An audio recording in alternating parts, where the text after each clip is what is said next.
Speak my name and I appear.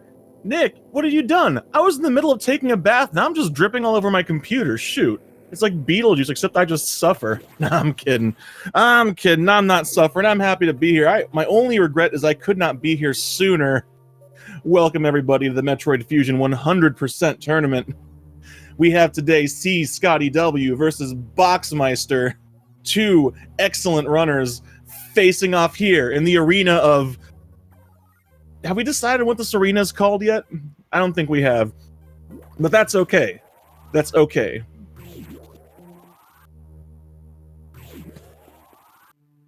So anyways, it seems I've missed some stuff. I see a whole lot of caps lock and delightful stuff in the chat.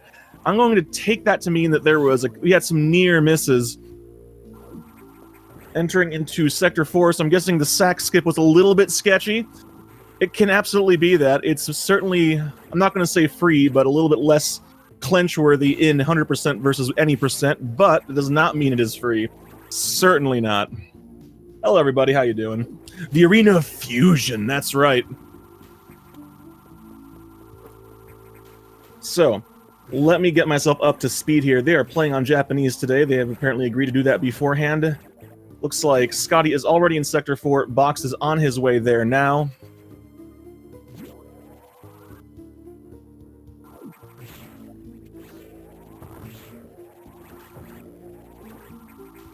Okay. Roughly the length of a Zazabi fight behind. Yeah. Alright, well, we'll figure it out as we go. Because if there's one thing that can be taken away from any races involving him, it's that you have to 100% be playing your best against Scotty because he rarely makes mistakes. And so far, that's been, what I've seen so far has very much been indicative of that. He's been having an exceedingly clean Sector 4. Just zooming through here. Now, Box heading in as well. And Sector 4 is certainly a spot where mistakes can and will crop up. There are a whole lot of things that can go wrong. This is where movement mistakes really start causing bigger problems. Ooh! Ooh! Scotty taking a tumble there. You know, I'm not sure if that was intentional or not, because climbing up from there was a little bit speedy. You know, I never know. I swear every time I see him run, Scotty has developed some sort of new strat that's actually faster, even though it doesn't look that way, so... That's the, that's the worst part. And also, it turns out that, looks like he's also been having very good luck with I-beams, which is very useful in this game. I-beams are definitely a huge source of randomness. Oh, look what you did, Nick. Now he's getting beams, and it's your fault. Yes, I'm calling you out. But that's alright, because one thing that does not involve randomness is... well, that's not true, but less randomness is Ceres.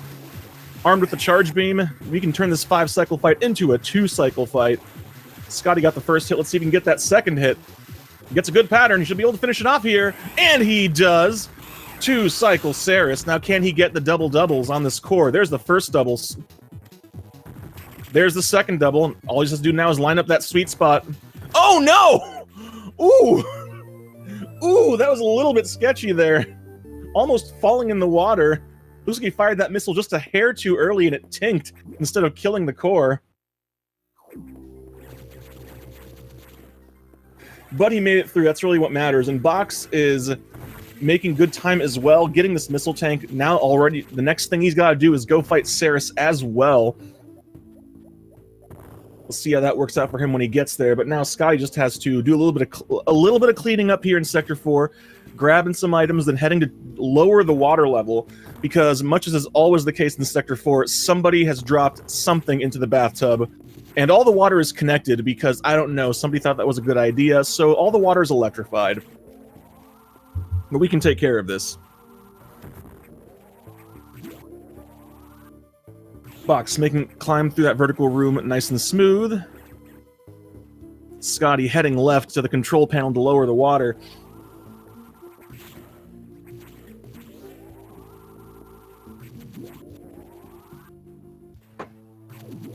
Whew. Forgive me, I'm kind of trying to regain my bearings a little bit here. I've not had the time. I have not had the. I just kind of ran in the door, and just kind of came here. Did not really have a chance to to get relaxed or anything like that. But here we go. Boxmeister gonna face off against Ceres and see how it goes for him. Gonna try to get that 2-cycle. Has to make sure to get right in Ceres's face, just like that, to make sure that both parts of the beam and the arm flare hit it. Otherwise, not gonna get max damage. And he needs that max damage to get the 2-cycle. Okay, good pattern. Just has to get into position and got it. No problems there. A 2-cycle for Box. Oh, unfortunately, doesn't quite get the first double. Thankfully, this is a 5-missile core, so he can still get double-doubles. Hang on a second. Something seems off here. Should be 1 missile to go. All right, that was not quite what Box would have liked to see, I'm sure, but you got one axis of the sweet spot there and didn't fall in the water. We take that. We absolutely take that. So now Box, armed with Speed Booster, going to start doing his cleaning up this particular visit, while Scotty is now done with Sector 4 for now, heading into the navigation room to find out what Dad wants us to do next. It's like a to-do list, except instead of going to the grocery store, we fix the Galactic Federation's problems. And that's going to involve going to Sector 3 now. Sector 3 being, of course, the hot sector. Apparently, hot includes everything ranging from a balmy day to the floor is literally lava. I'm not entirely sure what the scientists were thinking when they divide up this place into biomes. I mean, we have some that are just divided up by biome type, like water, like a water biome, a jungle, a hot, although those aren't actually biomes, but hey, whatever.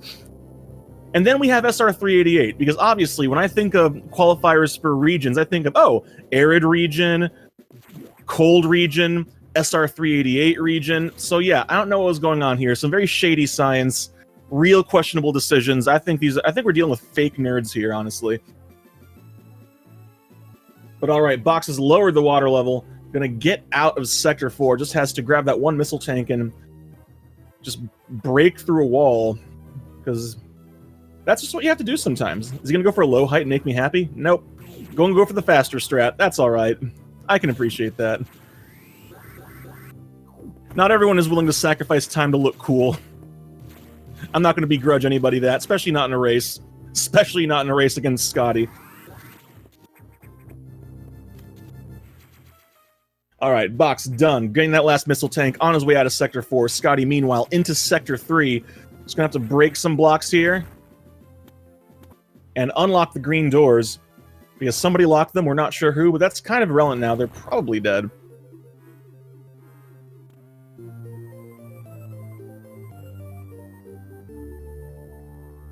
Unfortunately, the Biologic Space Laboratories is a lesson in why you do not do unchecked science.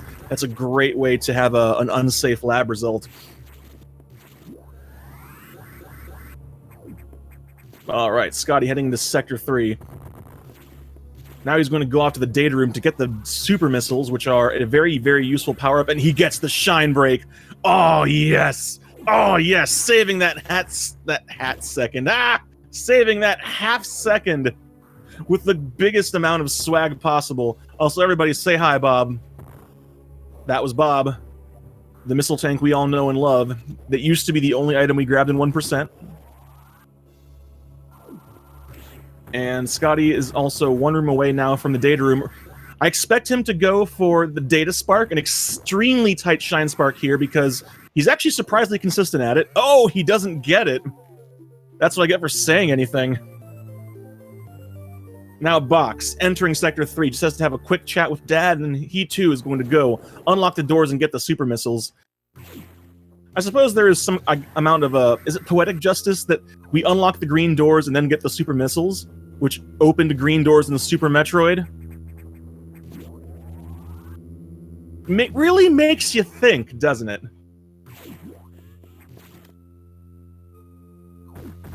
And of course, as is the tradition, now that I'm busy doing something, I'm getting a phone call from a family member. They get to wait because Metroid Fusion is more important.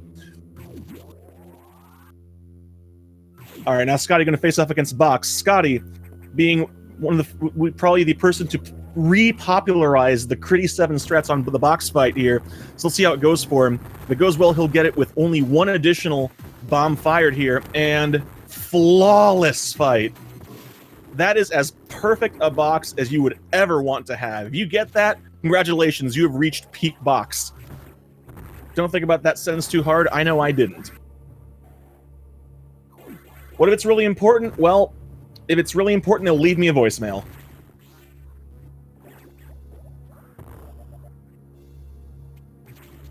Alright, Box. Oh gosh, I have to be careful now. We have Boxmeister going to face off against the Box, trying to figure out who truly has the Box supremacy here today in Sector 3.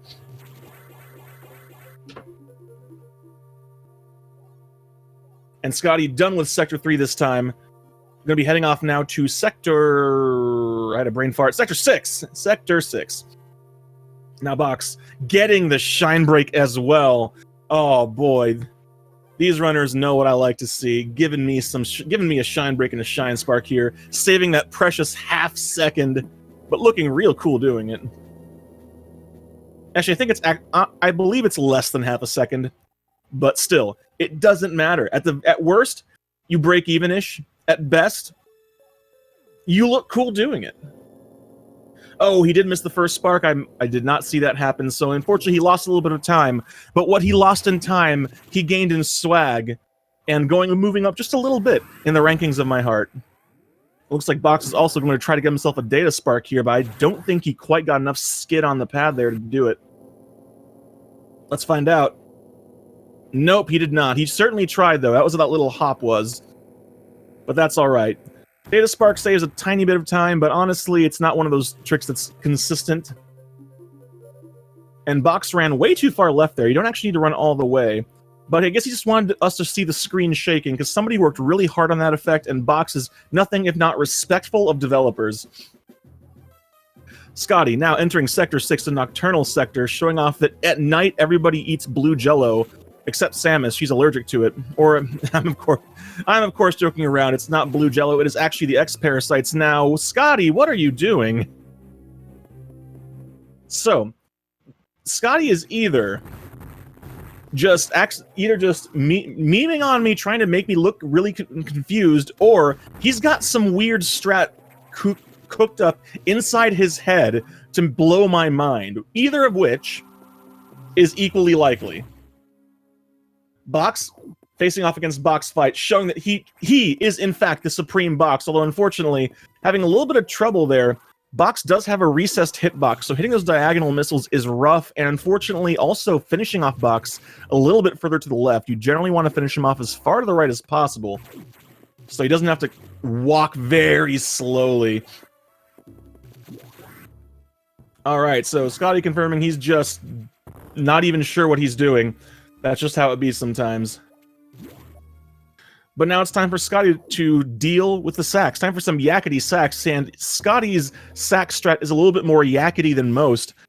Most folks will just wait for the sacks to move a bit, then shoot it. Scotty just jumps on over it. A little bit faster, a little bit riskier, but that's kind of what we come to expect from him.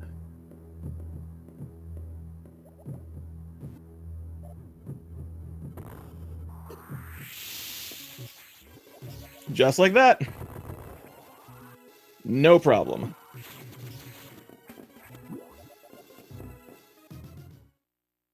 Alright. So, Scotty grabbing the last missile tank before the next boss fight right here. Having a little bit of a slug trouble, but managing to make it out okay. Meanwhile, Box getting betrayed by the Galactic Federation, which should surprise nobody who's played more than one Metroid game. The Galactic Federation truly is the overarching enemy, not actually space pirates. And now Box out of Sector 3 into Sector 6. Scotty wondering what the heck is this giant thing doing downloading my power-up. Well, we're about to get it back by force. It's time for the giant Core X fight. Much like the Ceres fight, Scotty's going to try to get inside its hitbox and go for a four round here. I think he might have missed one. I'm of course wrong. He did in fact get it. But he tried to go for a top-down double there. He missed the first one. This is a triple-double fight. So he can still finish it off with one more double. Can he get the double in the sweet spot? He can! Scotty getting double doubles on the giant Core X fight and the perfect force cycle. Unfortunately, his reward is eye strain. This is just how it is sometimes. I try not to think about it too much or look at it for that matter, so... We are, however, about to see another cool strat here. Scotty going for a JBJ, a jump bomb jump. Very tight little trick that makes it so he doesn't have to run all the way around this area twice to get that missile tank. Very, very tight. Doing any sort of any bomb jump tricks like that is actually exceedingly challenging in Metroid Fusion due to changes made to the way the bombs work in this game. But that is one of the few places we can actually benefit from it. The downside is, of course, he's got to be very careful here not to fall back through. Ooh! Nice save, catching himself, wall jumping back up before he fell through the crumble blocks. The intended strat there is to actually get those first missiles, then go get the second set, and then go all the way back around again. So you save climbing up an extra time, and that's a pretty hefty time save. Alright, Box making his way through Sector 6, no problem. Not opting to go for those refill strats. In fact, going to be saving a little bit of time here on that one. This E-tank right here, the free tank, gives you that refill, and it costs you no time because the bomb explodes while you're waiting for the text box. And now Box is going to show us that classic yakety sax, where you basically just poke the bear with the stick, and then while it's confused, you run around it. And Scotty's showing off why he bombed that wall and why Box will also bombed it, because bombs are so slow that we just blow them up and then come back later. So here we go. But oh no! Box shot way too soon! Oh! Box! Box, please! Ooh, the rule of thumb there is you wait for Sax to take one step, otherwise it will shoot diagonally down and freeze you. Box narrowly dodged disaster there, because what the SAX does is it freezes you, then hits you with a super missile, and right now that would have killed him, so... He dodged that second shot by the skin of his teeth. Oh my god. Ooh, so Box is apparently playing heart attack percent over here. 100% of all items and audience suffering. Good heavens. But now Box will face off against the giant Core X, gonna go for that 4-cycle and triple doubles ideally. While Scotty heading into Sector 5, the first of many visits to that cold, cold place. Let's see how it goes for Box here. This fight is definitely a little bit different than it is if you've played this on the English version. The giant Core X bounces a lot less, gets the 4-cycle, doesn't go for that first double. I'm not quite sure. Okay, he was setting up for the double. Just has to... Oh no, a little bit too early. He had to set up for the double, but it wasn't vulnerable yet. Just one more can do it right here. Can he get it? He can. Gets the double. Box finishing off the giant Corex. Very well played. And it's important to note, too, that doubles now are already starting to get more challenging. Every single missile upgrade you get changes the timing of the missiles, both how fast they move and how long the cooldown between shots is. So you have to learn different positioning and shot timing for every single double missile, for every single different missile power-ups. That's 4 sets of double missile timings you have to learn. And considering that one saved cycle is multiple seconds, you want to be very good at double missiles. It's a very underappreciated skill. Not the most showy one, but a very, very important one.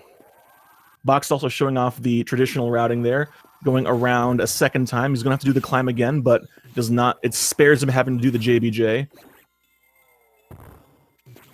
And Scotty making his way through Sector 5, making it through the big room. That room is a bit challenging because there's a whole lot of rippers, and their best trick is to body slam you. But he makes it through, no trouble. Heading off to unlock the yellow doors now. Boxmeister, meanwhile, finished with Sector 6, just has to stop and grab that one missile tank on the way out, opting to just do a little bit of a climb, give himself a breather instead of wall jumping up there. Sector 6 escape is one of those areas that doesn't seem as hard as it actually is, because there are ouches everywhere, the puffers are everywhere, and shooting the puffer, doing damage to it, makes it spew out purple gas, and the purple gas just doubles the size of their hitbox. It makes them so difficult to get around. It's very much about adapting and just knowing the multiple ways to get through the room quickly.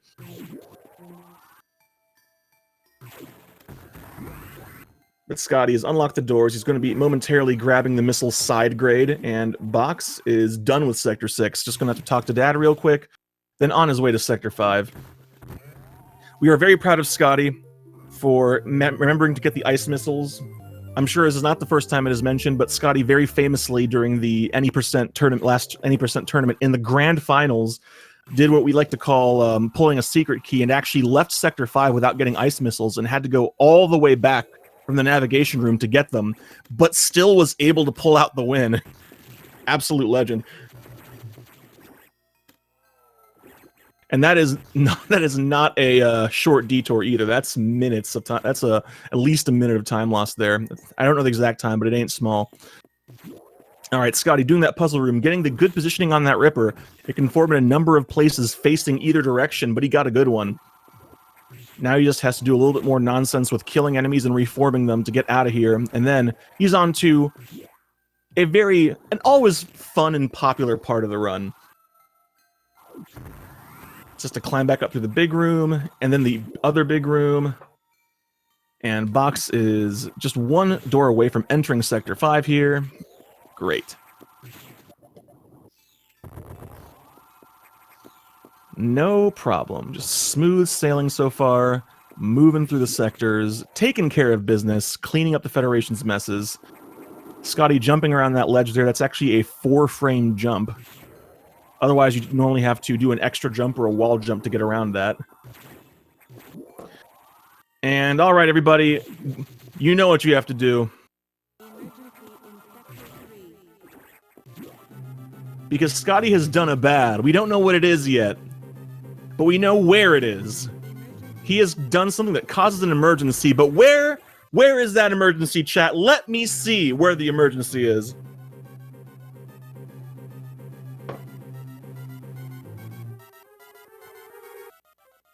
Yes, several of you in chat do in fact know what's up. It is time for the emergency in Franker Z. Scotty's got to get to the bottom of the sector and fix the boiler, because, I don't know, someone broke the safety valve or something. Thankfully, he's got 6 minutes to do it, which may or may not be enough. The jury is still out. But Scotty has one of the fastest emergency times we've got on record, so I have no doubts that he'll be able to pull it off. Meanwhile, Box, making his way through Sector 5. It looks like he had a little bit of trouble climbing through the big room and getting knocked around by the Rippers a little bit. The Rippers. These are waivers. These are waivers. Ha ha ha. And that's all right. No problem.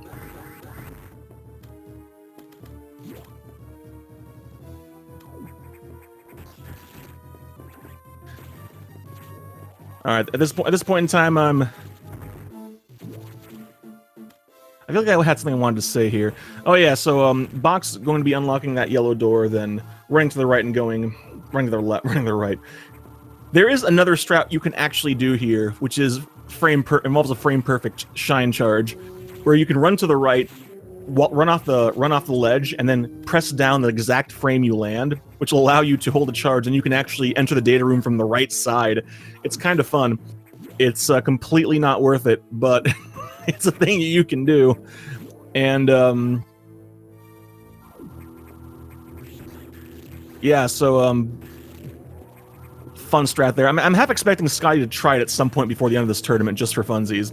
I don't know, but he's making excellent time right now. He might even be able to pull off, if he can get 0 beams, you can actually even pull off a 450 door time. Oh no! Oh no! Still, 447 door time is really good. Box, meanwhile, has gotten himself ice missiles. Very genuinely tragic. Gonna do this puzzle room here. Meanwhile, Scotty's setting up for this beam core, which is, woo! A 435. That is an excellent, excellent emergency time. Dang it, I was close. 434. That is still an excellent emergency time. I want to say the fastest one we've recorded is a 437, so getting anything above a 430 is great. Getting it within 3 seconds of the best is something else. All right, Box makes it through that puzzle room, no problem, having no trouble with that Ripper. And opting to missile that enemy instead of shoot it with a charge shot. Little bit unsure what that was about. Box might know something I don't. This is always a possibility, because I definitely do not know everything. He got a 438 once. Of course he did. Of course he got a 438 once. Scotty would. He would get a 438. Shoot. But now showing off the climb here in Sector 3. Just freezing the stretchies, going up. Nice and smooth, no problems. Box seeing that big friend in the background floating around. That means he's got everything he needs. Now he too can have an emergency.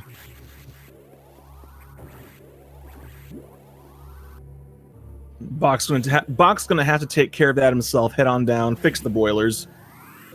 That's all right. I believe in him. I know he can do it.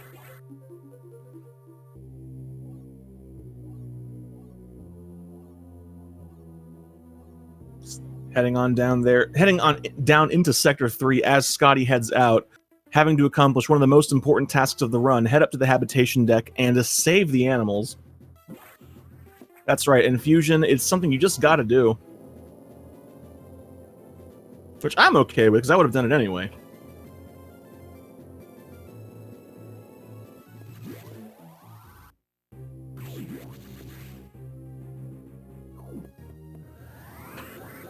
I'm seeing folks talking about 0%. This game does, in fact, not count major items from the cores toward your item grabs, so basically you just don't get any tanks at all. None whatsoever. You only get the base 99 energy, your 10 missiles, and shoot, is it 10 power bombs? I just completely forgot. I think it's 10 power bombs. And that's it. That's all you get.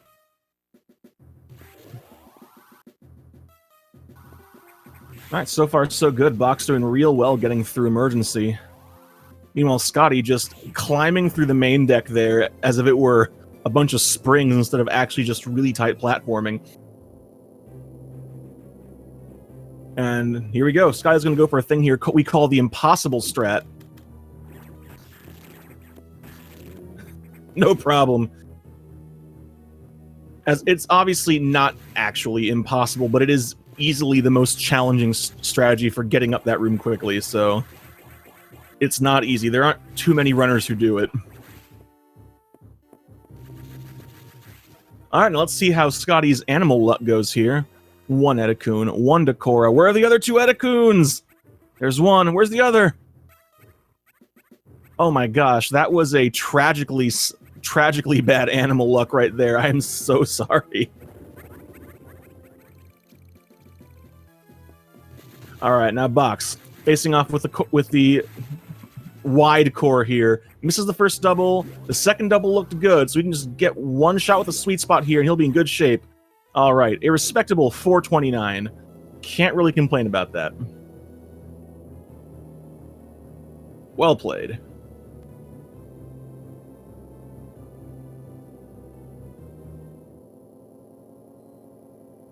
It's important to note here, even though it's very easy to focus solely on Scotty because he's playing astonishingly well. He's the record holder. It's hard not to kind of focus there. Box is playing very well. He had a great emergency time. He's been doing well based on even some of the bad luck he's been getting. Had good boss fights, just moving through the rooms generally well. Box is playing real well, but just it's difficult to go up against Scotty, both in theory and in practice.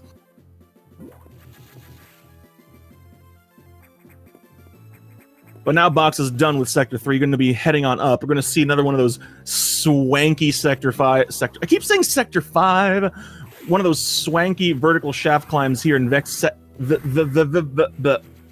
right, you know, I need to finish my coffee. This is my first cup of the day, and I'm just not... Ugh, goodness. Here we go. Freezing the stretchies, using them as steps, the way nature intended. I'm pretty sure that's how nature works. Scotty going to be making a return to Sector 5. I wasn't joking when I said we go to Sector 5 a lot. We absolutely do. This time he's going to get himself the power-up that answers the question, how loud is too loud? And the answer is almost this. He's here for power bombs, folks. They are like bombs, but much, much louder, and they also double as the X-ray scope for some reason. I don't know. I guess they were trying to reduce the number of power-ups, and the X-ray scope was a little bit clunky in Super Metroid, unless you were trying to break the game. Scotty also showing up our new finding. The Shine Spark here, while incredibly cool, and just makes you feel as you were wearing 5 pairs of sunglasses simultaneously, is not actually faster than just running through the room.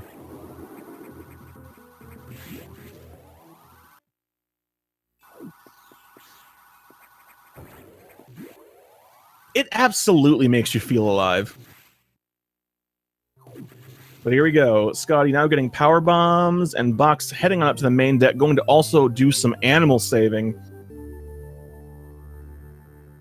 So we got a few moments before he has to set up for impossible strat or wall jump strat up there. Meanwhile, Scotty going to do a jump extended wall jump right there to not have to freeze the Ripper, because freezing Rippers is slow, and we don't like slow here. We're all about the fast. Gets that E-Tank, no problem. He already did the puzzle room, so he can head on down and have another fun, fateful encounter with the Sax, because the Sax just doesn't leave us alone. I don't even know what to say about that. This time we're not going to see it, though. We'll just know it's there because of the music change and the loud clomping. I mean, what on earth? What kind of shoes is the Sax wearing to be just so loud when it walks? I do not know.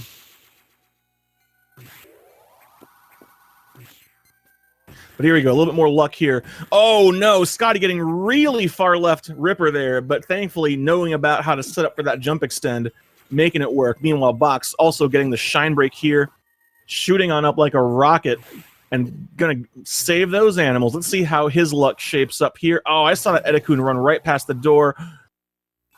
Oh, curses. If it had been just a split second sooner, he might have actually had really, really fast animals. But still, that was... I'd say okay animals. Certainly faster than Scotty's animals. Those were tragic. So just grab this missile tank, break through the wall near the elevator, and he's heading on back down to Sector 5. Speaking of Sector 5, Scotty going into this puzzle room right here, graciously dropping that power bomb so that we can see where the crumble blocks are. That's right, you gotta freeze these Rippers, use them as stepping stones to get across without falling through the crumbles.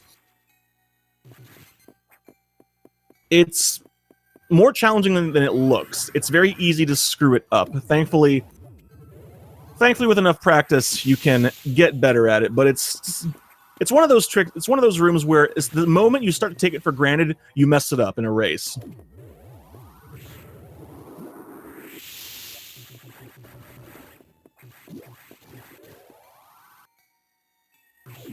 And there we go. Scotty done with Sector 5. Box entering Sector 5.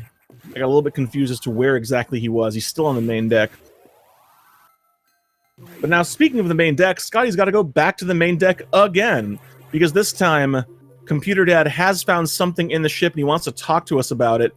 We're not sure what it is. It could be anything. Even a boat.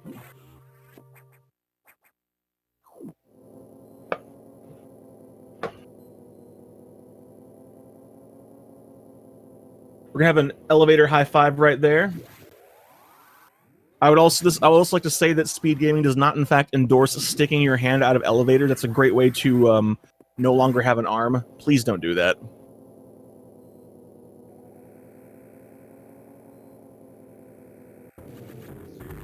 Unfortunately, the elevator has also made the power go out. I don't know why. I guess someone was blasting the music a little bit too loudly. That's just what happens sometimes. All this old technology. You'd think that a space station that runs science experiments would have a more robust backup system, which just reinforces my belief that this station was built by and run by fake nerds. But Scotty now having to make his way through the spitter hallway. Box going for the shine spark, living his best life. Yes, yes. Thank you, Box.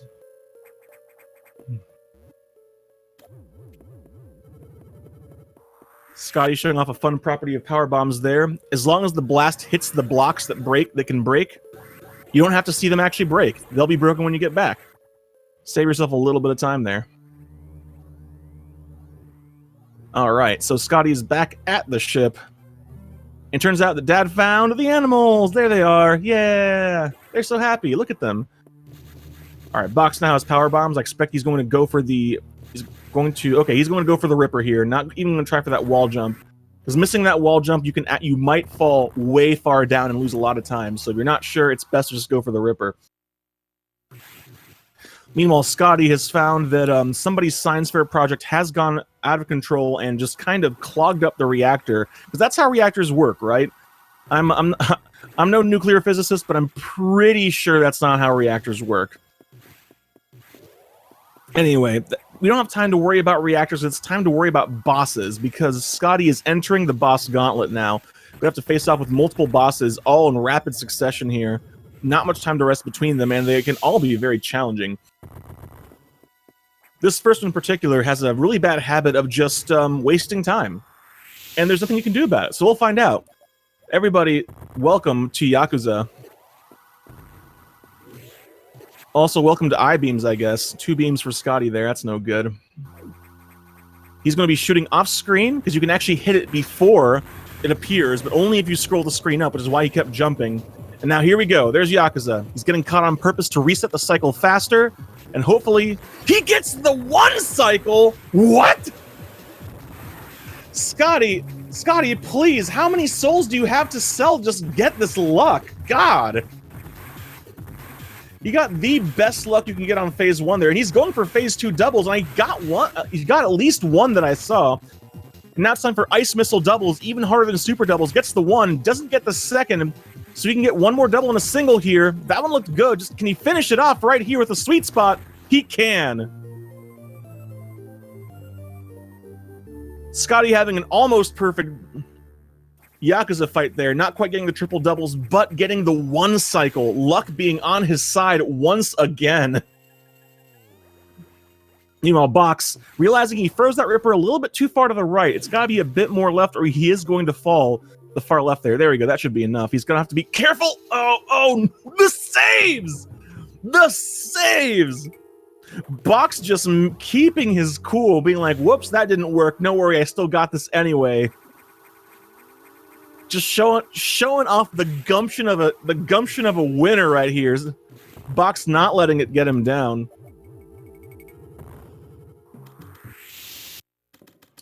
But now Scotty is going to have to face up with the Sax once again. This is the big chase, the one that you cannot skip.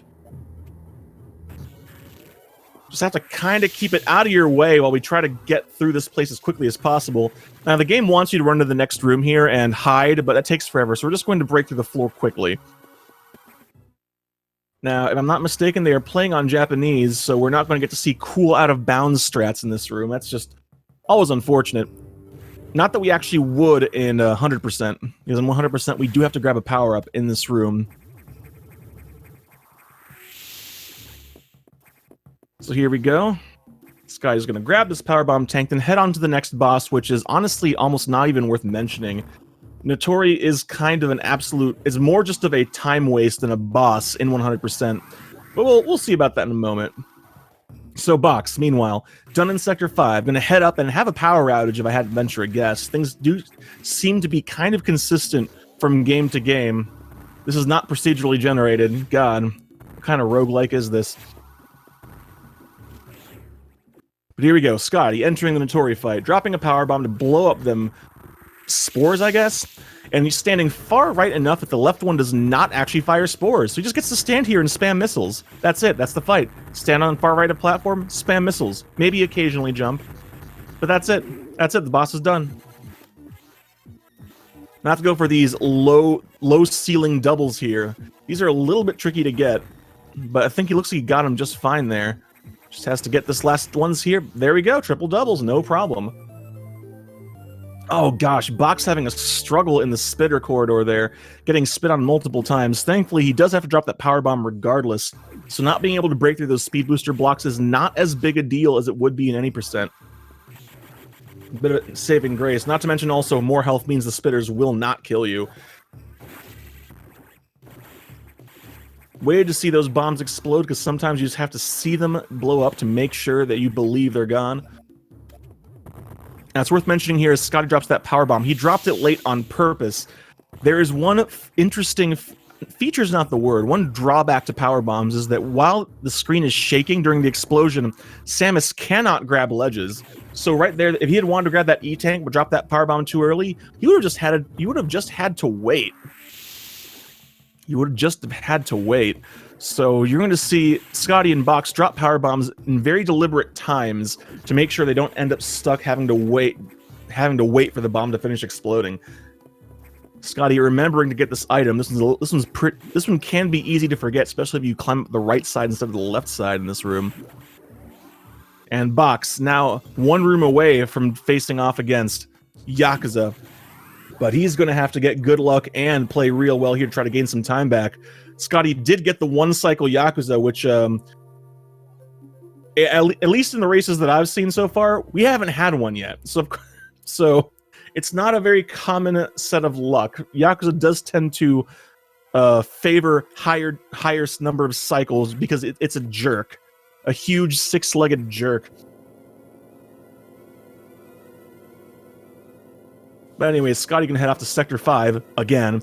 Box getting the zero beam door. Real good start here. Now here we go. Let's see how it goes. He's a little bit far to the left. And oh no, is Box having controller trouble? Box might have had a trouble with his controller there because he looked like he wasn't moving for a few moments. That's unfortunate. Oh, no! He gets the one cycle, but since he didn't do the early damage, he can't capitalize on it. Oh, no. What? He gets the best luck twice in one fight? What is this? That's like getting 3 one cycles in a single race. Oh my god, I should have played the lottery today. What is this luck? We can't talk about that right now because everybody, here comes the Nightmare Shine Spark. 1 room, 2 rooms, 3 rooms, 4 rooms, 5 rooms. Through 5 rooms, that Shine Spark goes, just eliminating time everywhere it goes, saving. Oh gosh, Box unfortunately having a real struggle with that core there. Like I said, the more missile upgrades you get, the harder those doubles are, and it shows right there. Those ice missile doubles just were not cooperating for Box, but dang that luck.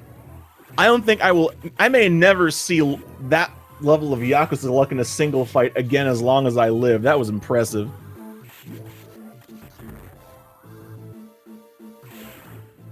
But with that done, Box now has to go deal with Notori, and Scotty is off to deal with the nightmare here in Sector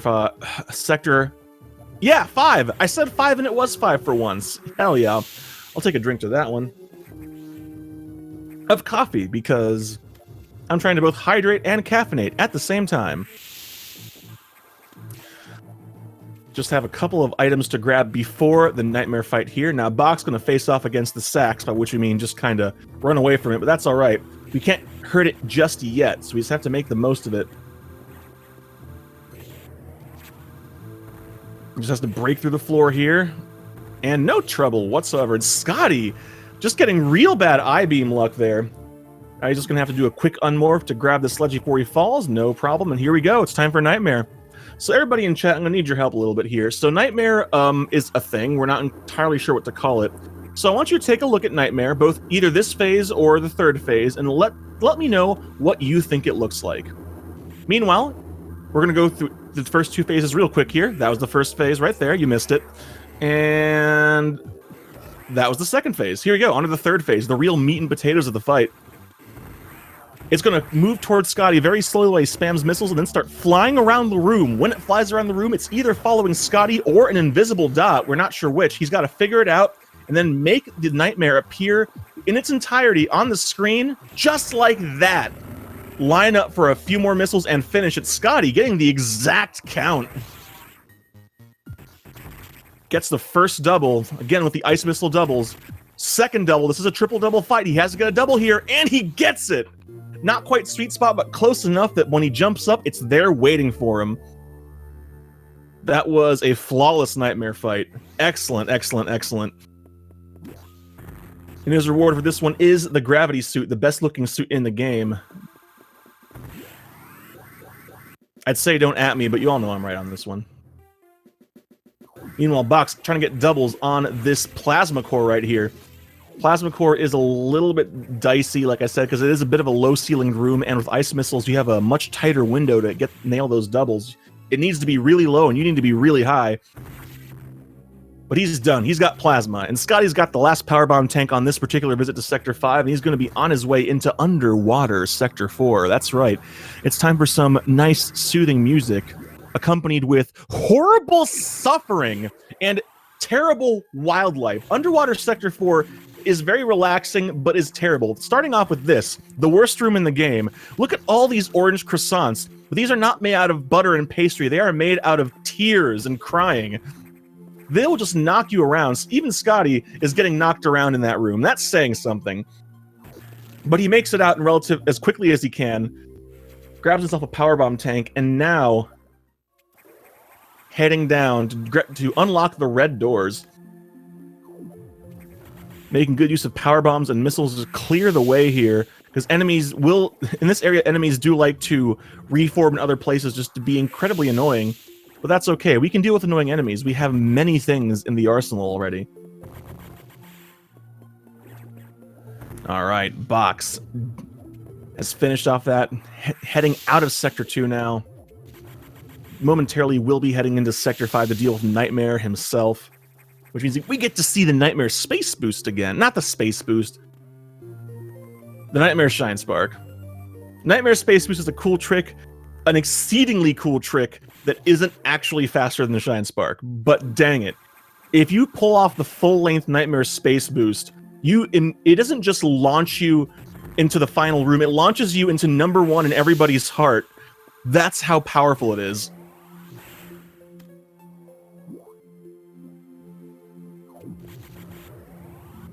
Alright, Sky's going to grab this here. E-Tank. Underwater Sector 4 is not just dangerous, it's also full of items we have to take a detour to grab, so he's going to have to deal with the wildlife more than he might like to, which is to say, at all.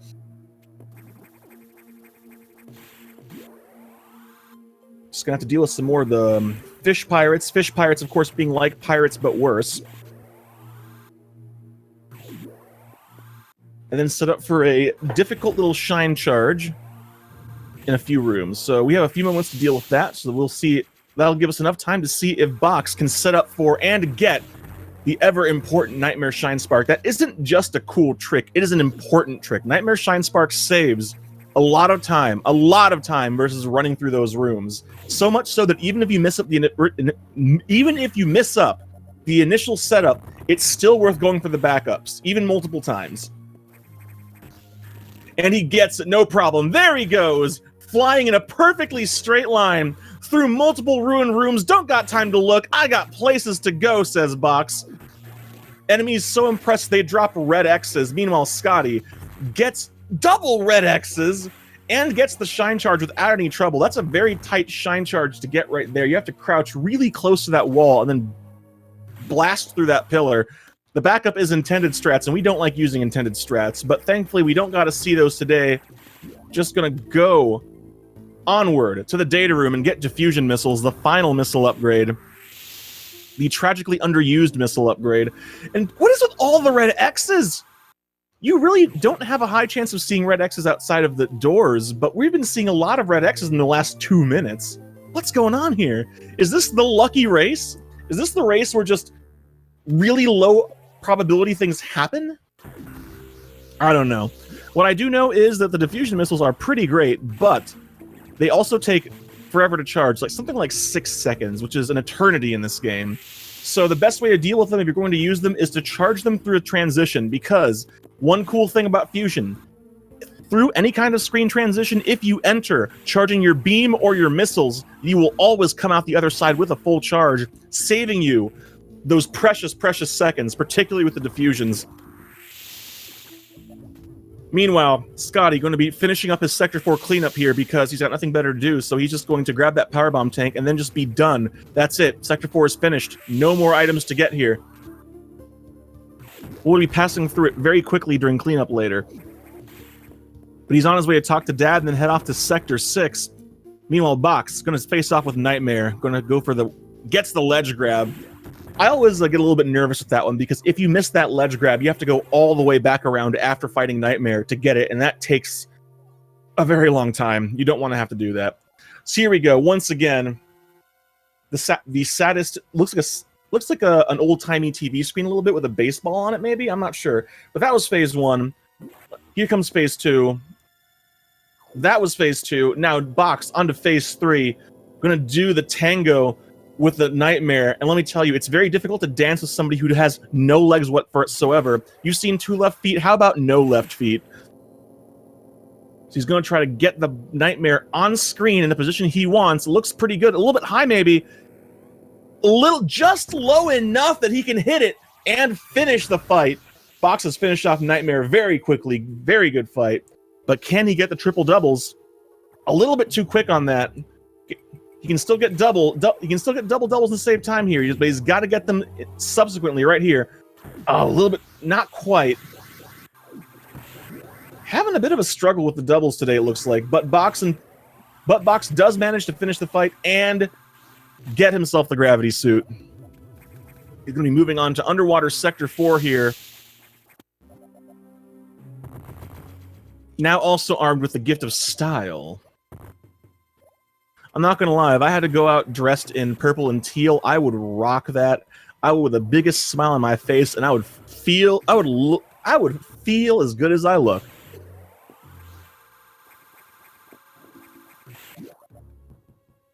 All right. Meanwhile, Scotty, like I said, heading into Sector 6, gonna go into the lower reaches. Now that we have the power bombs, we can do it.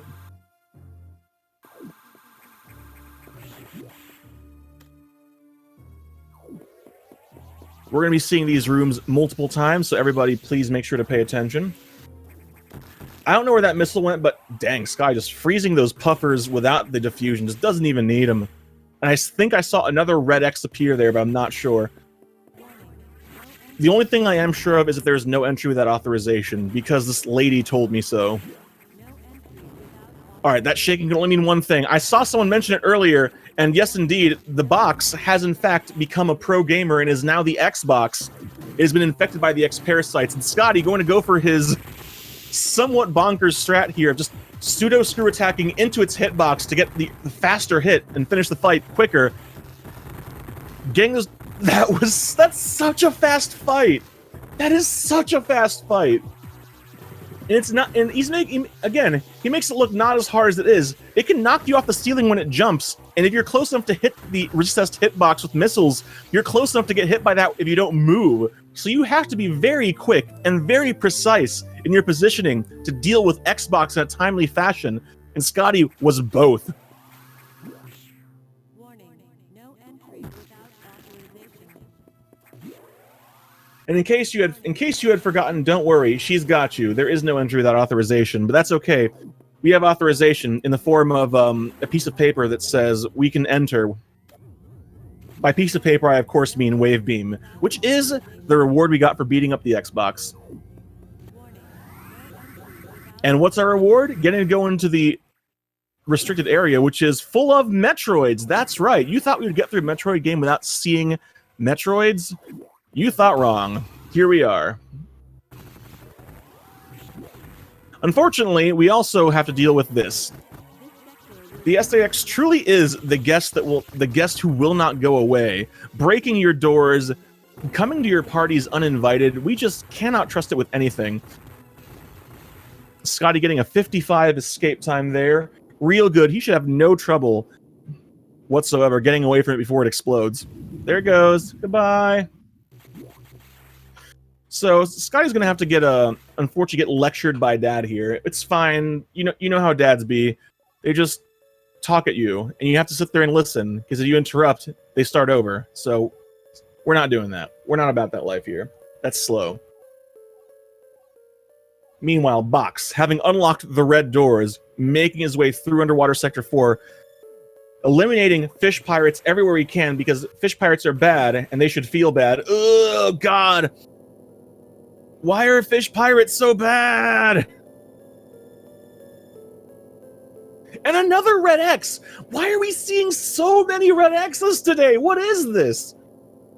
Anyway, gotta stop focusing on that. Scotty about to show us another diffusion missile strat right here, charging it through the door, jumping on up, shooting at the wall, getting this E-tank much faster than just having to break the wall with multiple missiles.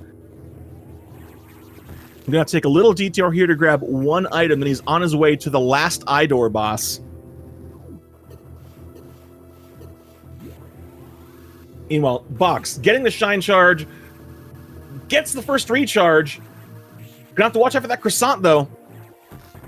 Waits for it, gets the second recharge, and gets the shine spark. No problems. Box getting the fast strat in Underwater Sector 4.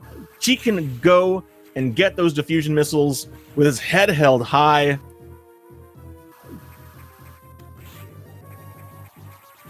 Scotty forgetting to charge his diffusion missiles through that transition. I'm a little bit surprised. But thankfully making his way, no problems. Another red! I saw that red X forming. What's going on here? This is absolutely... I almost said a naughty word.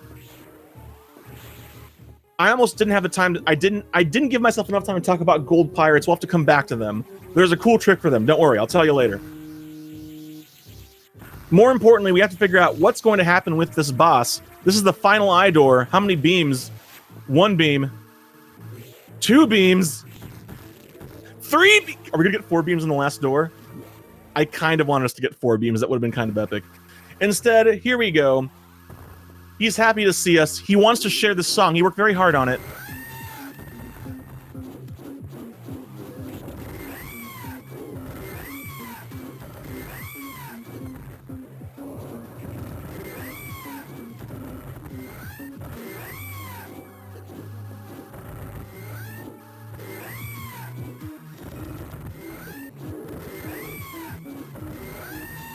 And there we go, showing off one of the properties of the plasma beam.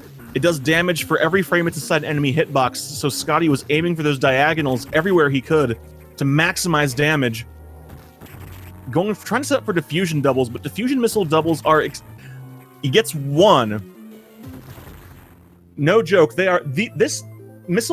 doubles on this core are probably the fastest RTA... The hardest RTA core doubles you can get in the game. They are really hard to get. I'm not counting wave doubles because those are essentially not really RTA viable. But that's not what matters. What matters is that Scotty now with Screw Attack is done with the main game. He's into, say it with me now, he's into cleanup. Get your vacuum cleaners, get your mops. We cleaning this station out and then leaving it falling into the planet the same way we do all things we clean. That's how it works, right? Yeah, of course it is. Excuse me. Anyways, Scotty now, just with screw attack, all paths are opened, all shortcuts, all sector connecting walkways are now unlocked. So he's going to make his way through the sectors in no particular order, just whatever order it's... I'm not sure what to call the order, okay? It's just whatever the game decided, and it's just kind of weird. But starting with Sector 1, he's going to make his way through all of them, grabbing everything he's missed. Meanwhile, Box is entering Sector 6 here. He has to go down there, learn about whether or not there is entry with without authorization, and then go deal with the Xbox.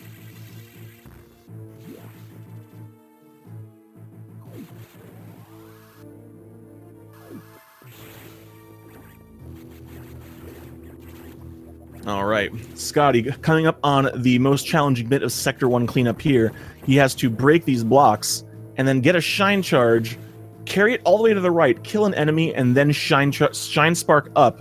It's very easy to lose the charge if you're not careful, so let's see how it goes for him. Gets the charge, screw attacks to the enemy, no problem, Shine Sparking it. Now, I'm curious to see if he's going to try to save himself 2 door transitions on the way back and set up for the super, super tight Shine Spark here.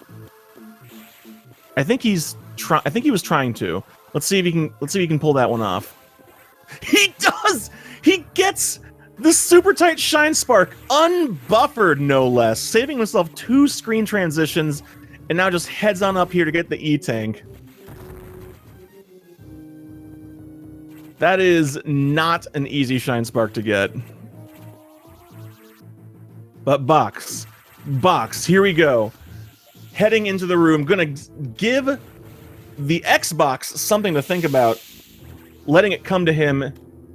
Going to the left, a little bit curious there. It's gonna be a little hard to dodge the jumps. Oh, he's letting it jump away from him. This is definitely the safer way to deal with it if you don't want to deal with it trying to knock you off, but you have to deal with extra jumps. It's a little bit slower, but he finishes it off in short order, taking minimal damage. Well done. 4 missiles to deal with the core, and then he will have the wave beam. Meanwhile, Scotty, getting this missile tank here, he could have gotten this one earlier, but it's very much an example of something that is faster later. And guess what? Later is now, so here he is. Now I'm curious to see if Scotty's going to go for the space boost here. Space boosting is, of course, space jumping while you're speed boosting. The downside of that is you can't shoot and open doors, but we have a trick for that. Right here, just like that. You can release a charged shot while somersaulting by pressing the R button, because activating missiles with a full charge automatically shoots it without breaking you out of your spins. So we call that R shooting. You saw it. Actually, I don't think he did it there. You can do it there, but you will see it in Sector 6. So remember that one. Remember that one is a very useful trick, especially for speed boosting in this game. Alright, Box, meanwhile, has found the Metroids in the restricted area. I can't believe it, Box. See, this is why there's no entry without authorization. So who gave the Sax authorization? That's the other burning question. Who on earth gave authorization to the Sax to come in here? Because I know we didn't. Did you? Didn't think so. Box with a 53 escape time, and Scotty entering Sector 3. This one's got a few more items to get. He's going to have to go into the bottom of the sector. Thankfully, nothing particularly challenging about Sector 3 cleanup. Just have to make sure to keep your movement on point. A nice space boost there, power bombing, and letting it explode while that text box is on screen. Just a little optimization, saving time.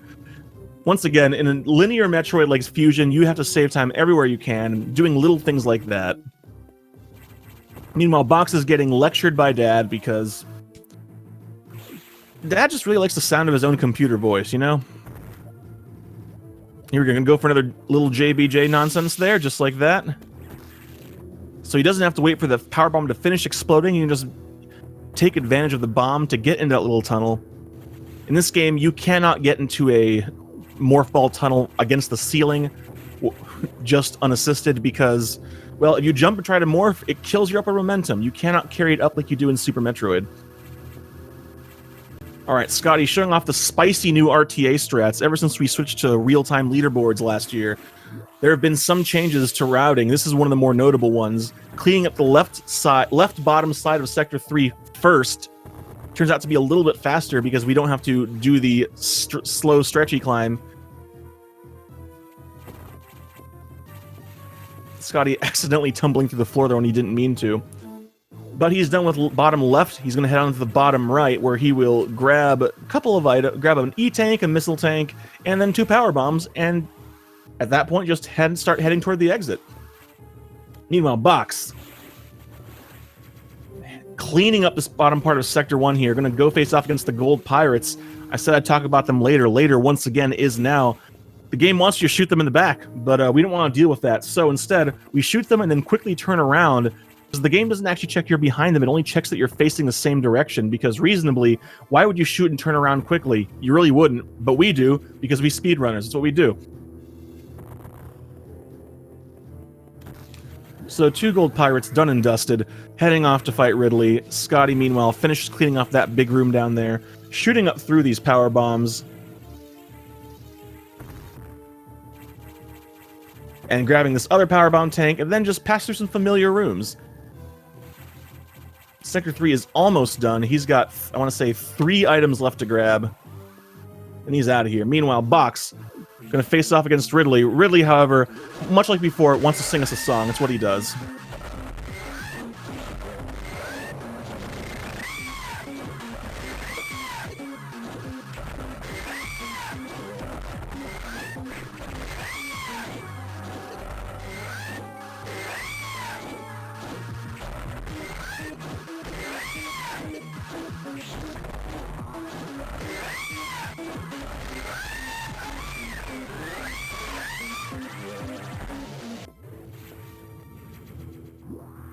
I'm sorry, I just can't get enough of that song. I've been listening to it on repeat for days.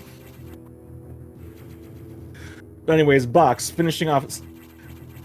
That looked like a double. I think he got a double right there. Whoo, Box getting those diffusion doubles like a legend. Scotty remembering to grab that hidden powerbomb tank. That one's an easy one to miss, but he gets it. That's really the important thing. And with that, both our runners are now in cleanup. Whichever freehand you have after grabbing that vacuum cleaner, grab another one. It's time to dual-wield cleanups here. So Box is going to be starting off in Sector 1 shortly. Scotty, right now in Sector 5, has to do a little bit of moving around this giant ruined room here. I'm going to hopefully be able to freeze the pancakes, or just murder them. That's fine, too. There we go. Freeze the pancakes on the way up. Then Shine Spark to the left here, because there is a missile tank to be had. But wait, there's more. There's also a power bomb. So now 2 more missile tanks, and Scotty is done with Sector 5. They're both along the way, conveniently enough. And then onto Sector 6. Now, I mentioned Sector 6 before, but it's worth mentioning again. Sector 6 is the hardest part of cleanup, straight up. There's a lot of things to pick up that involve puzzle rooms, and those puzzle rooms are very costly to not get on the first try. And the fastest strats, of course, are extra difficult to get. So we're probably going to see Scotty go for all the difficult strats, and it's important to note that doing them is very risky. Because if you're on PB pace, there we go. An R shot to open that door, space boosting low through here, through these blocks, grabbing that power bomb tank, no problem. That is a lot harder than it looks. It's very easy to accidentally land or bonk anywhere along the way, at which point you have to go all the way back, get another charge, and you're just wasting so much time. Meanwhile, Box is going to be setting up for that Shine Spark to get the power bomb tank here. No problem getting it. Curious to see if he decides to go for the tight Shine Spark to save the 2 door transitions, or if he is just going to not waste the time setting up and go. Looks like he's going for it. Looks like he's going for it. Oh, dang it. He gets the Shine Charge in time, but doesn't crouch before passing through the door. So close. But that's all right. Managing to get in here, get that E-Tank. Oh, he's a little bit... Okay, for a moment there, I thought he was a little bit too far to the right. Got a bit concerned, but he made it. No problems. Almost done with Sector 1. Scotty, meanwhile, heading back down to where the Forbidden Sector was, grabbing this power bomb tank. You've got to be very careful to jump through those blocks. If you shine sparks straight up, you are locked back into Sector 1. And nobody wants to have to go all the way back around to get to Sector 6. That takes forever. What was that? Carrying speed through that tunnel? Excuse me. Excuse me, Scotty! Scotty, there are children watching! Please! You can't show them that! That's obscene! God! This is why we can't take him anywhere. Speaking of things we can't take anywhere, this is the worst powerbomb tank in the game. Thankfully, Scotty gets the backup. The fast way to do that is to get a frame-perfect jump off of crumble blocks. The backup is to do a frame-perfect jump off an unmorph on crumble blocks. Scotty gets the backup. That's... The intended strat there is to freeze the ouches, or is it the rippers? You freeze something to get... I think it's an ouch. But ouches move at about 1/3 a frame per year. So, we don't want to do that. Scotty, meanwhile, is showing off difficult strats again. We've recently discovered a somewhat faster strat of doing this. More consistent strat, but Scotty, because he can, still going for the space boost into the R shot, into the going through the room to break those blocks, because by golly, it looks so much cooler. He's gonna do another space boost here, because why not? Why not? Look at this. Just space boosting left and right. Ain't no thing.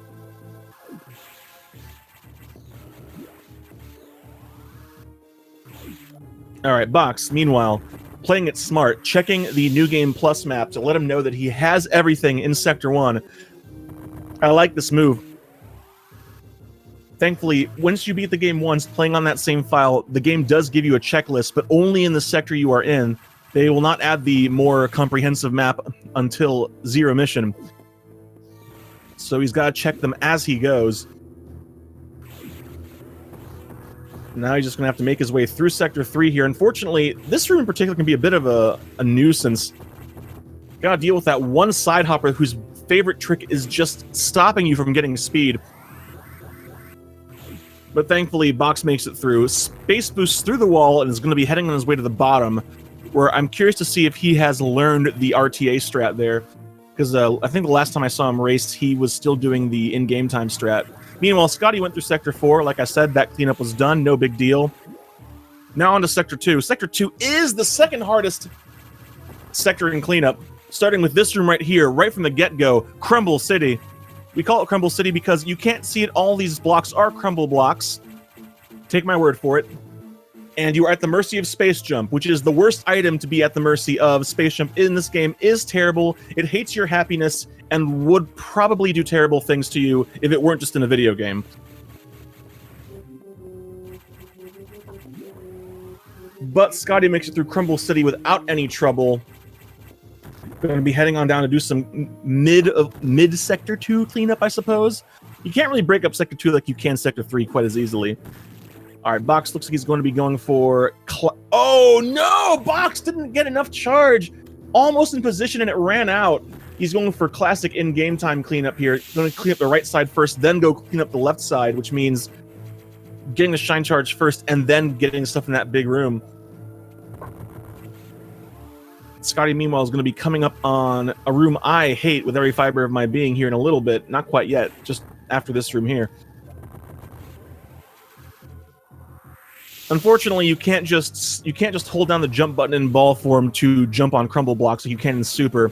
The game's not quite that nice. So Scotty's going to have to do a very tight jump where he respins after falling through a crumble block and then space jumps up right here. Yeah, he gets it, no big deal. I hate this room. The alternative is freezing the rippers, but it's real easy to freeze them out. It's real easy to freeze them out of place because of the diffusion missiles. So we'll see what happens with that. What is Scotty's pace? Scotty's pace is definitely an exceedingly good pace. Let me actually pull up the boards real quick here. I don't suspect it's whir pace, but it's definitely a good pace.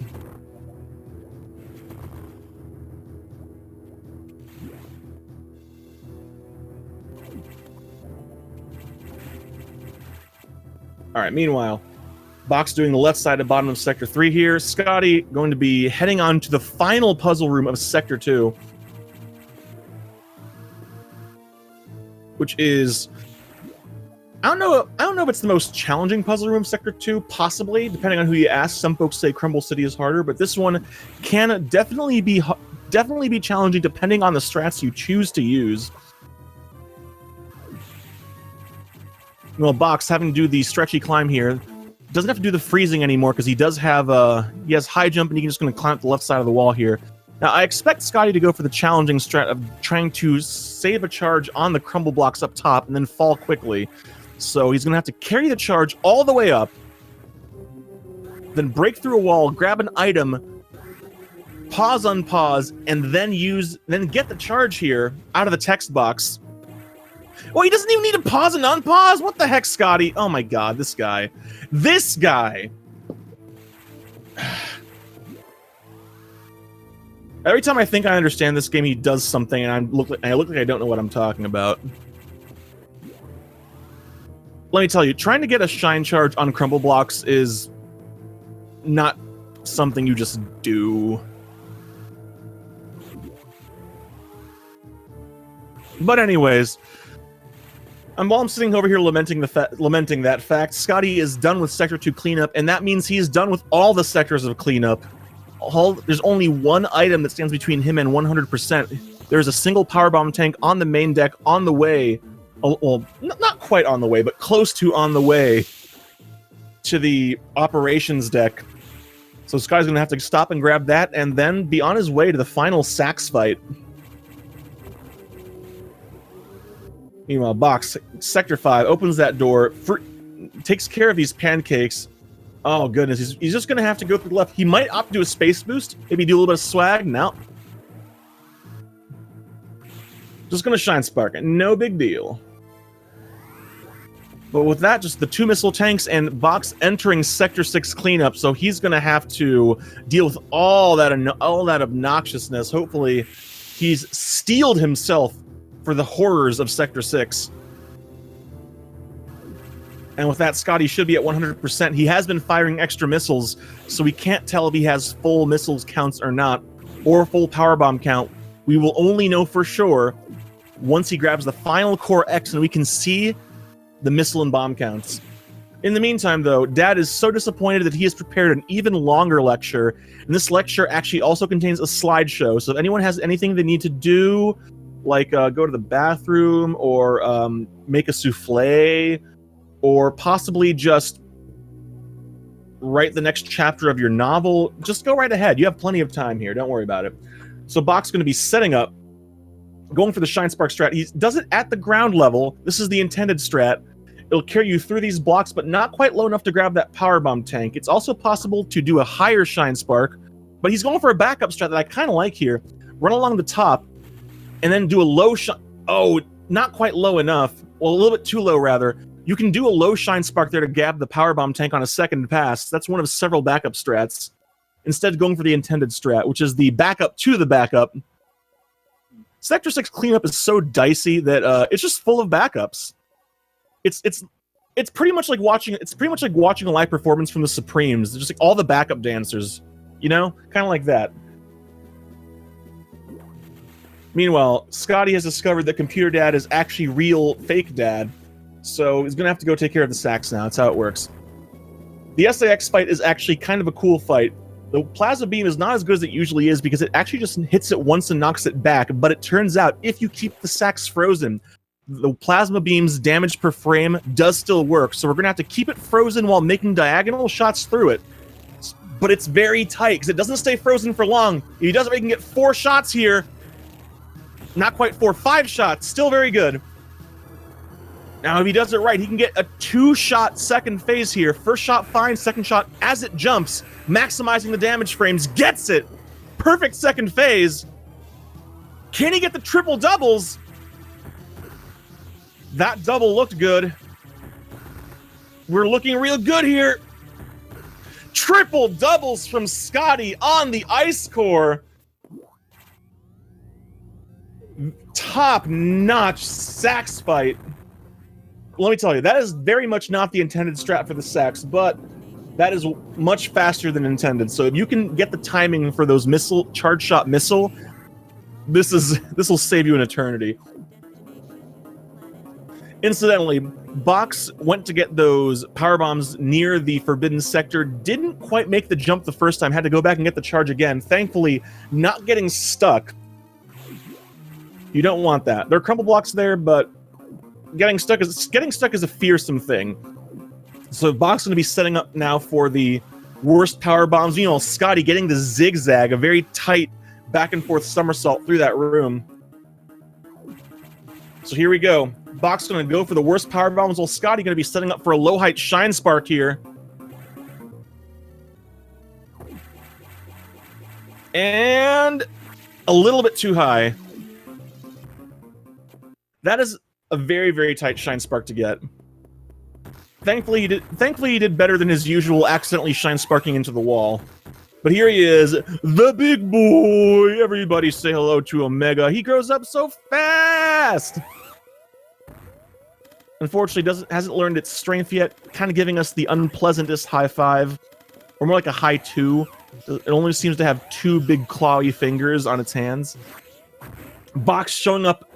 Oh no! Box showing off the cool new strat, but accidentally shine sparking too soon before the bomb opened the door.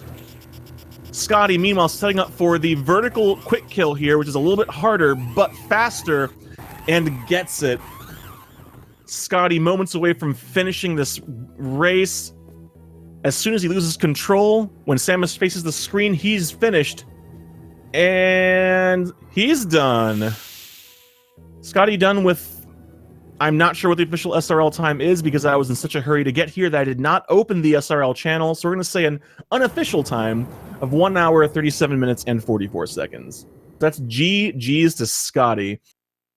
We're going to switch on over. Watch Boxmeister finish up his Sector 6 here, and we'll see if Scotty wants to come in and say a few words. Alright, so Box has been making his way through Sector 6. Had a little bit of trouble in getting into that last puzzle room, but managed to make it through okay. Got the most difficult powerbomb tank. Dealt with all the shine sparks, no trouble. He's just happy to get out of this sector, honestly. I know I'm always happy to get out of this sector. Not a whole lot you want to do here, more than you have to.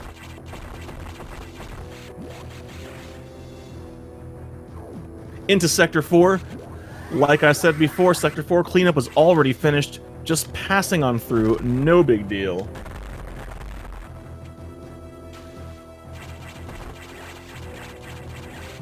And into Sector 2. Once again, just because you're done with Sector 6 does not mean you're done with cleanup. Sector 2 is still nothing to sneeze at. First things first, into Crumble City.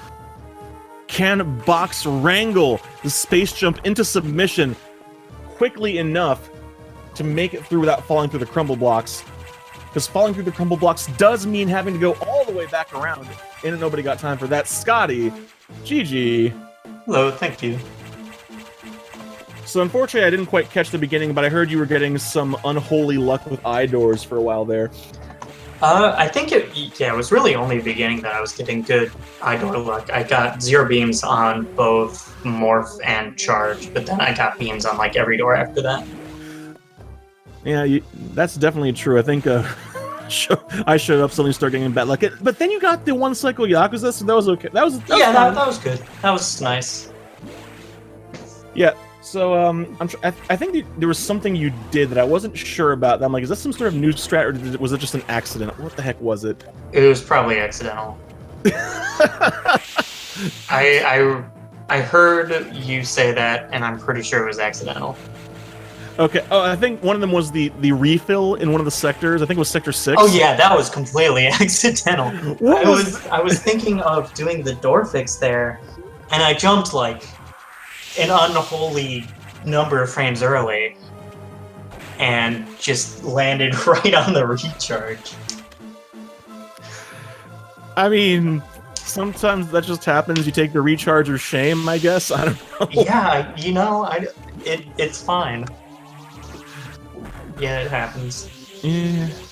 Also, I did not actually realize it was possible to, meanwhile, Box getting a frame-perfect crumble block jump onto the Ripper there. That was pretty cool. But I didn't realize it was actually possible to get the Shine Charge in the last Sector 2 puzzle room. I thought you had to do it out of a pod. You can just do it real time. Yeah, you can do it real time. It's not that bad. I don't know what the exact frame window is. I think it's 2 frames to just switch from forward to down. 1 or 2 frames. Okay. Oh, okay. But just switching between the two, like you can just slide from forward to down, and you'll get it as long as you hit the diagonal and don't like release forward.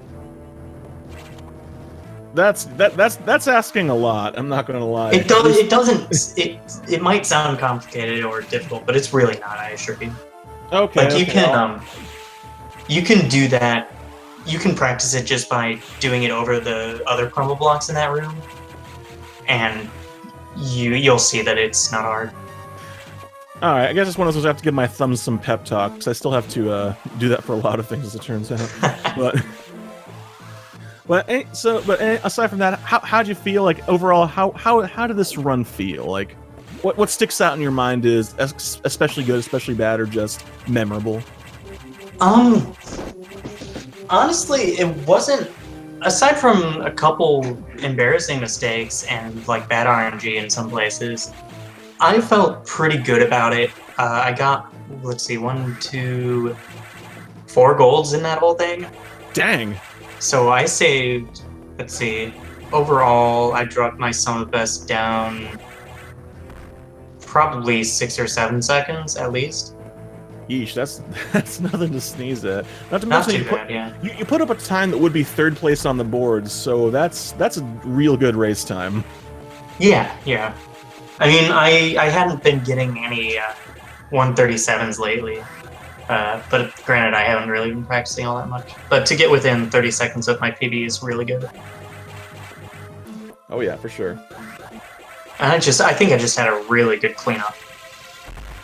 Like I was plus 50 something at some point, and then I brought it all the way down to plus 29. Oh yeah, cleanup looked super clean. Oh, it looked like you just had a little bit of struggle trying to set up the 2-room charge in Sector 1. Yeah, I was trying to do a strat to get to the first power bomb to start the speed boost from before the save room, but I accidentally just ran straight through the door and turned back early instead. Because you can do that without entering the save room at all in that entire sequence, and it saves I think 2.5 seconds or so. Yeah, I think that feels like it's one that's going to be definitely easier to get when you're running back to get the E tank rather than setting up to get the power bomb tank. Yeah, because you can I think the setup is just easier to charge it in the door instead of trying to charge it like right before jumping off the ledge to screw into the crab or to shoot down on the crab or whatever. Yeah. It just feels tighter, even though it's the exact same tightness. Or technically it has the same leeway. Yeah, it's easier to see. It feels like it's easier to try to line up with stop before passing through a door rather than try to get as far into the door as possible without entering the save room. Yeah, I think so. And then with the with setting it up to get the before getting the tank, you can do a shot cancel on that ledge after a ladder jump to line yourself up pretty much perfectly every single time. Whereas the lineup is harder to get in the door. Oh, so is that what you were trying to do? Trying to shot cancel onto the ledge? Yeah, that's what I was doing, and I kept coming up a little bit short and needing to keep retrying it. Okay, I was curious what you were trying to do there. I figured it was a setup to always get as far on the ledge as possible. I wasn't clear what you were trying to do. Yeah, that's exactly it. Okay. That's cool. Well, again, GG Sky, thank you. I always feel like I learn something new every time I watch you do a race. I think you dropped something. I don't know what it is. No. I didn't. Picked up my phone so that I could see what Box is up to. Box is getting lectured by the computer. That's a shame. I just got out of a lecture. I'm sorry. Actually, maybe not. Maybe it's a lecture on something you enjoyed. My experience in higher education was less than ideal, so I tend to just err on the "I'm so sorry." It's fine. Not the most exciting, not the most boring.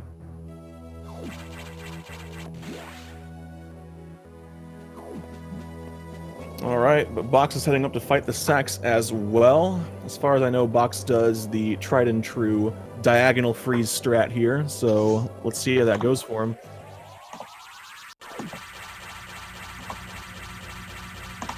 Sax fight is one of those things that's consistent until it isn't. Because as soon as the Sax gets loose once, just, well, have fun. Yeah, I swear, either I was having a lot of trouble with SAX at some point, or I was just having dreams that I was doing really poorly at it. Because for some reason I thought I was, like, the first time I started derusting, I'm like, this is going to be awful, because I've been screwing it up so often. But I don't know where those thoughts came from.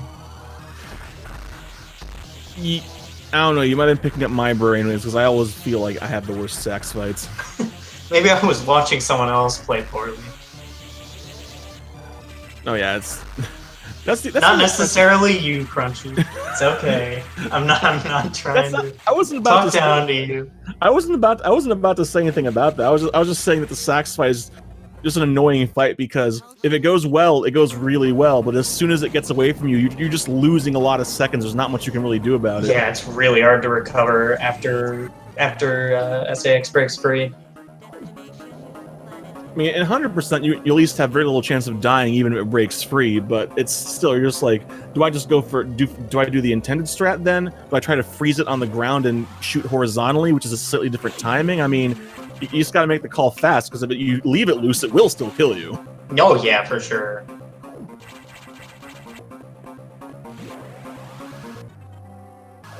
You really need to know what you're doing, especially in other categories that don't have 20 E-tanks. Yeah, no. Any percent of it gets loose, then you start sweating bullets, especially if you're on PB pace. Yeah, really. Can confirm, have lost PBs to the Sax fight. Oh no. It's the worst. I want to say I have as well. I think everyone has at some point. Yeah.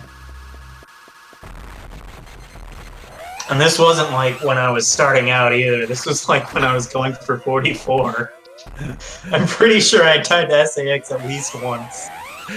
I think it's just one of those things about this game, especially on non-100% categories, is that you can get as good as you want with the strategies, but they're never free. There's always a chance that if you're off by just the tiniest bit once, and suddenly you're scrabbling to fight back from whatever it is you've wound up. Mm-hmm.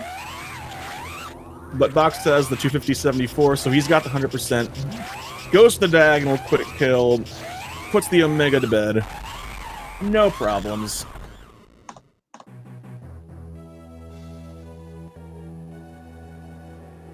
And actually, hang on a second. Oh, that's right, no. That's right, I forgot. Box did get a better PB since the one he has posted, so... Yeah, he commented that he was only a few seconds away. But GG's to Box with an unofficial time of I don't know because he cleared his clock too fast. 149 something. 149.38. Thank you. Speedrun them clock resets. So we'll see if Box wants to come in and say some words. Probably a good time to make sure what the schedule is, to make sure we're not overlapping anybody. Nope, we're not. We good. We good. Sweet.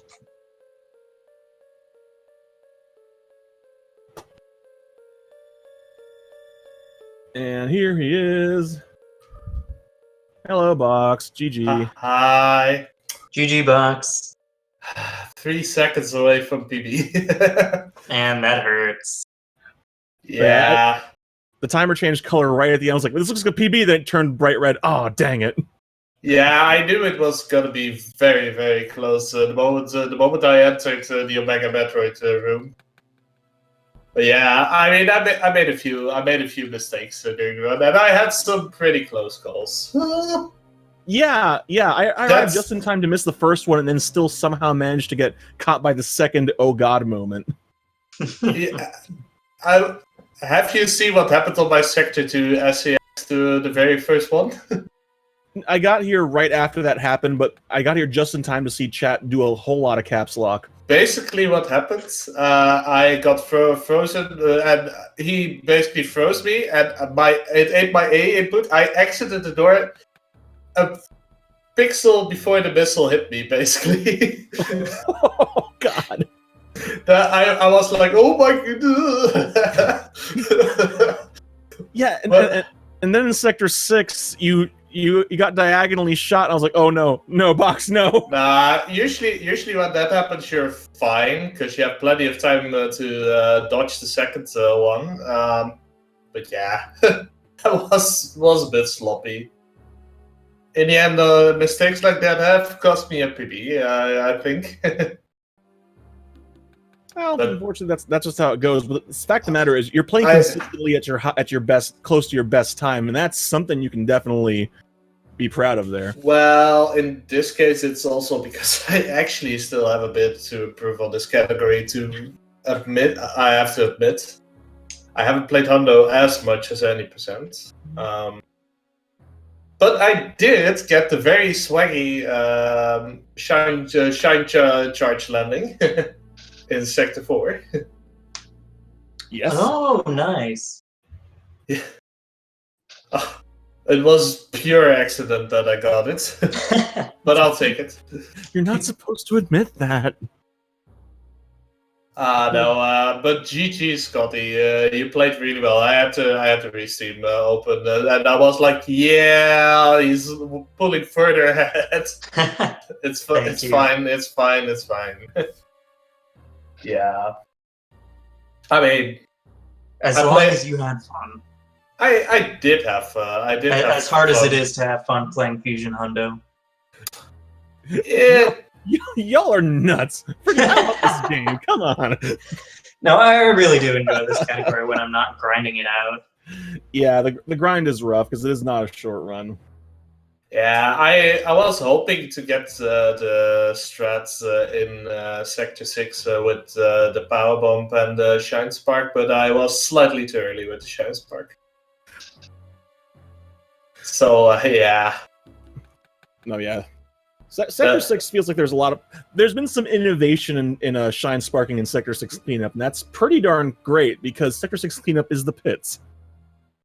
I still got second try crumble jump in the Sector 6, so I'm glad with that.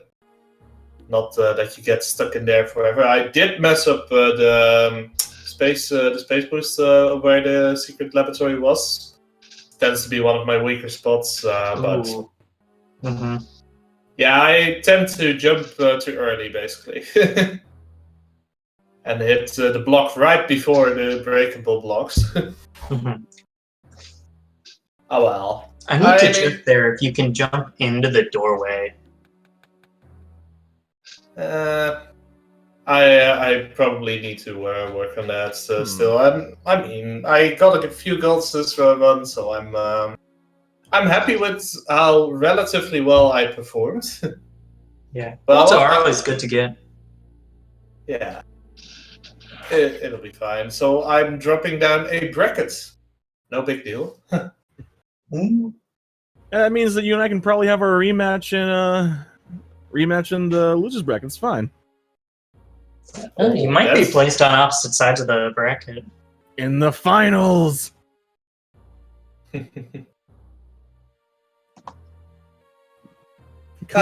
Please, I'm slow pitching you these things, trying to build up excitement, and you're leaving me hanging. Sorry. Sorry, Crunchy. Just trying to be realistic. I'm just getting the stress of the last few seconds out of me. Okay, I'm sorry. Yeah, let's see what's going on next. So after this, I'm going up against Paulsmore. Ooh. And then it looks like Box will be going up against... If I can scroll... I can't scroll down. Why can't I scroll down? There we go. What was it gonna be? This layout is really hurting me. He's gonna face off against the winner of Alfonso versus Hercules bench press, which is happening today. Ooh, so we'll find that out soon. Yes. If it's Herc, then I'm probably gonna lose that. I mean, I think he has a good. He has a. So 143. Yeah, I'm still some ways away from that. But I mean, his last match, he died against SAX twice in Sector 2, so he might just not have the consistency that he wants right now. To be fair, I also almost died at SAX in Sector 2. Yeah, but the difference is you got out alive. We'll definitely be curious to see.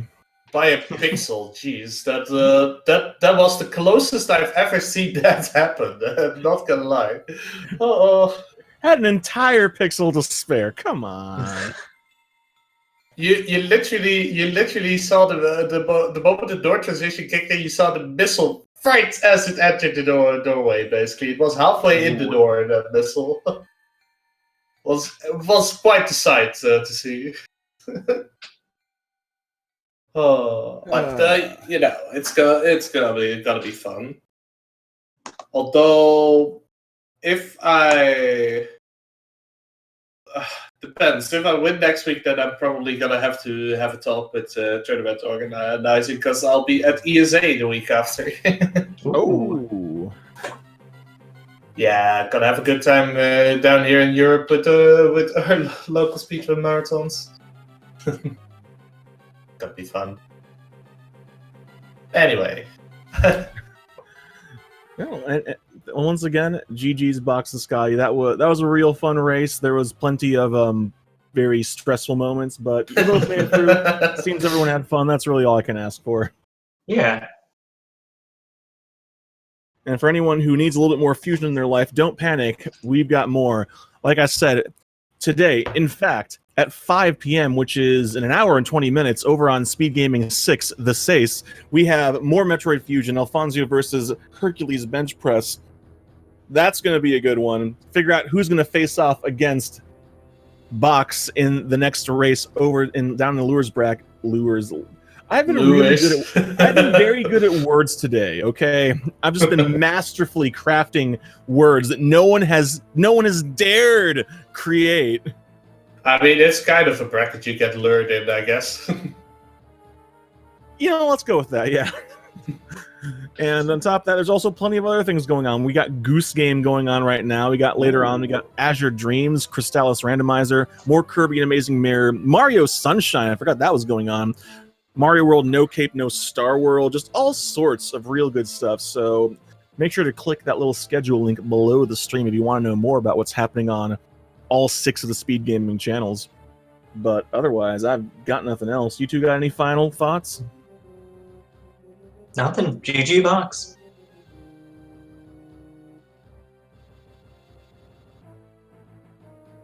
Ah, yes. Box is giving us the Zen answer. Yes. I feel at peace. I'm glad somebody does. But... oh my gosh, I don't know why people keep giving me microphones. But anyways... You're the only one that'll take it. Oh god! Oh god, the shade! It's like an eclipse in here! I don't know, I love your commentary. You do a great job every time. We're glad to have you around. Well, you give me good stuff to talk about, so thanks for that. But anyways, thank you for watching, everybody. We had a lot of fun. We hope you do too, because it's a lot more fun when everybody's having a good time. At least I think so. So hopefully we'll see you again at 5, and if not, we will certainly see you next mission.